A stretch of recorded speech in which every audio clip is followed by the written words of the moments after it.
여러분 반갑습니다. 노동자 방송 아나운서 김혜은입니다. 5월은 흔히 가정의 달이라고 하죠. 어린이날을 시작으로 어버이날, 성년의 날, 그리고 부부의 날까지 가족을 돌아보는 기념일들이 가득하기 때문일 텐데요. 서로에 대한 평소의 존경과 사랑을 표현하는 날이지만 너무 익숙해서 잊어버린 소중함을 일깨워주는 알람이 되기도 합니다. 우리의 일터에서도 당연함이란 이름으로 쉽게 외면되는 장면들이 있습니다. 물속에 사는 사람은 물 귀한 줄 모른다 하듯 노동자들의 수고는 이윤을 위한 기본값으로 치부되고 위험한 노동 현장은 현장직의 숙명이라 여기기도 하는데요.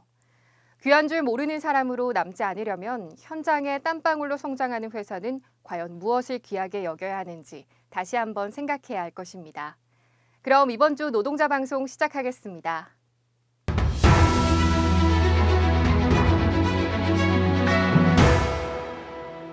26일 울산 성내연수원에서 전문 기술인력 신입사원 교육이 진행됐습니다.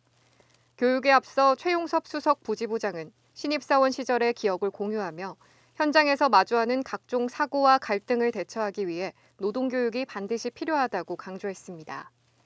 이어 노동자의 안전을 지키고 보상하는 노동안전교육과 조합원으로서 누릴 수 있는 후생복지 제도에 대해 강의가 진행됐고 이 모든 권리를 쟁취하고 실현하기 위한 노동조합의 역사를 짚었습니다.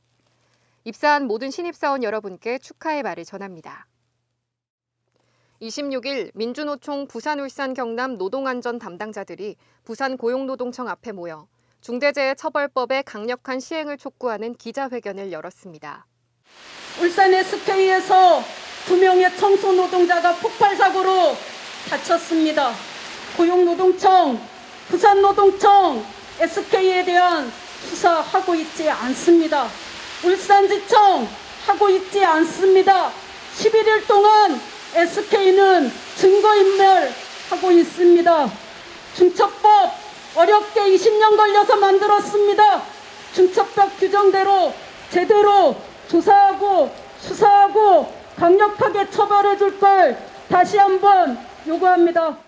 기자회견에 참석한 동지들은 중대재해처벌법 시행에도 형식적인 안전점검, 노동자에게 책임 전가 등 사업주들의 각종 만행을 지적했고 이는 고용노동부의 수사 의지를 의심케 하는 것으로 강도 높은 수사와 체계적인 법 집행을 요구했습니다.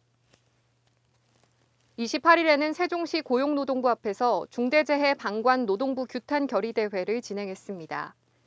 박용주 부지부장을 비롯한 지부 상집위원들과 노안 분과장들은 월차 투쟁으로 함께하며 노동부의 소극적 태도에 항의했고 중대재해처벌법이 제 역할을 할 수 있도록 연대와 투쟁의 목소리를 이어가겠다고 다짐했습니다. 27일 지부 대회의실에서 제35차 회계연도 규정규칙 개정 소위원회 상견례가 열렸습니다. 먼저 위원회 명단과 연락망을 보고했고 지난 회계연도 규정규칙 개정 제출안을 공유했습니다.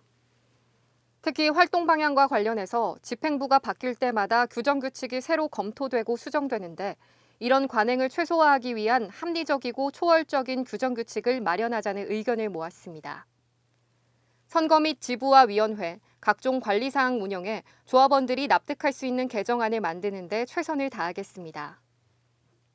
28일 감사위원회 및 사무국 수련회가 개최됐습니다. 지부와 위원회의 회계와 감사 및 사업비 운영 지침을 점검하는 수련회로 먼저 감사위원회 내부 지침서를 공유하며 행동 강령을 다시 한번 확립했고 특히 감사 활동 시 통일된 활동 원칙의 중요성을 언급하며 세부 사항을 놓치지 않도록 꼼꼼하게 정리했습니다. 이어 단체 교섭 요구안 중 임금성 부분, 인원 충원 및 정년 문제 등 총무실에서 체크해야 할 이슈들을 살피며 단체 교섭 전후의 역할을 파악했습니다. 수련회에 모인 동지들은 조합원들의 관심도가 높은 재무 파트를 관리하고 있는 만큼 투명하고 깔끔한 업무를 위해 최선을 다하겠습니다. 28일 사회연대위원회 수련회가 열렸습니다.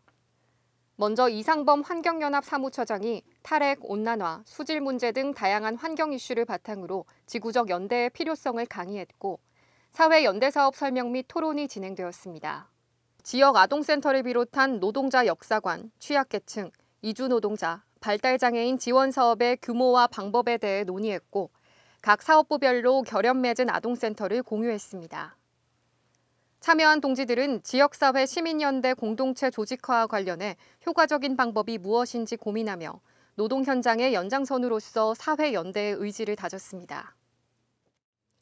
29일 문화회관 대강당에서 2022년 세계 노동절을 맞아 기념행사가 열렸습니다. 풍물패와 노래패의 축하 공연이 이어졌고 모범조합원 포상 전달식이 진행됐습니다. 오늘은 우리 양봉수 여사가 또한 분신한 날입니다.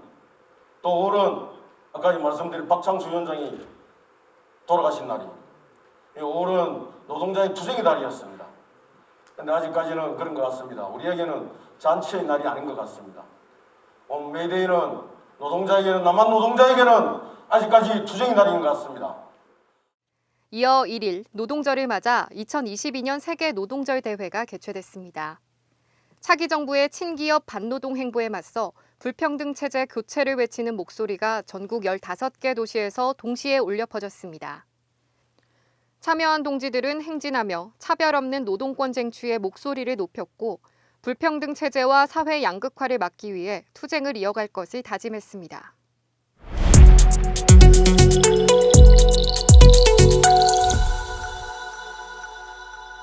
반갑습니다. 대외협력실장 장동열입니다. 대외협력실은 대외협력부와 법규부로 업무를 분담하고 있습니다. 먼저 대외협력부는 현대차 지부 9대 지부장과 임원들의 일정을 효율적으로 관리하여 지도 집행력 강화를 위해 만전을 기하고 있습니다. 현재 사회적으로 고립된 현대차 지부의 기종노조 프레임을 탈피하고 대외 이미지 쇄신을 위하여 사회적 연대와 책임성을 다하는 적극적인 연대 사업과 노동자 가치를 더 높이는 홍보 사업을 추진하겠습니다. 그리고 노동자의 외국 보도를 방지하기 위해 언론 노조와 소통하고 연대 교류를 강화하면서 기자단과 친밀한 유대관계를 유지하여 9대 집행부의 방향성을 다양한 방법으로 공유하겠습니다. 가장 중요한 부분 중 하나인 현장 소통에 소홀함이 없도록 현장 제조직 의장단 간담회와 전직 지부장 간담회를 추진하여 과거, 현재, 미래를 하나로 이어나가겠습니다. 다음으로 법규부는 노동조건을 유지 개선하고 노동상권을 행사함에 따라 발생하는 민영사상 문제와 신분, 경제상의 불이익을 금속노조 규약, 현대차지부 규정, 신분보장 시행규칙에 따라 해소 구제하여 노동조합의 조직 유지를 꾀함과 동시에 조합원 비정규직 및 퇴직자들의 일상생활에서 발생하는 법률 문제에 대한 적극적인 조력을 통하여 조합원들의 권리 수호에 이바지해 나가겠습니다. 대외협력실은 9대 집행부의 기조인 노동조합다운 노동조합을 만들어 가는데 최선의 노력을 다하겠습니다. 고맙습니다. 1886년 5월 1일 미국 시카고. 장시간 노동과 저임금의 열악한 환경이 지속되자 노동자들은 광장에 모여 총파업을 진행했습니다. 평화시위는 유혈 사태로 번지고 수백 명이 체포된 가운데 일부 노동자는 사망하기도 했는데요. 1일 8시간 노동, 8시간 수면, 8시간 휴식. 사람답게 살고자 했던 최소한의 요구는 세계적인 노동 이슈로 퍼져나갔고 이날은 각국의 노동자들이 연대하고 투쟁의 희생자를 추모하는 기념일이 되었습니다. 그러나 그간의 역사가 무색하게도 오늘날 대한민국에선 유연성이란 이름하에 노동시간 상한선을 무시하는 이야기가 오가고 임금과 고용의 차별을 가속화하는 시도가 느껴집니다.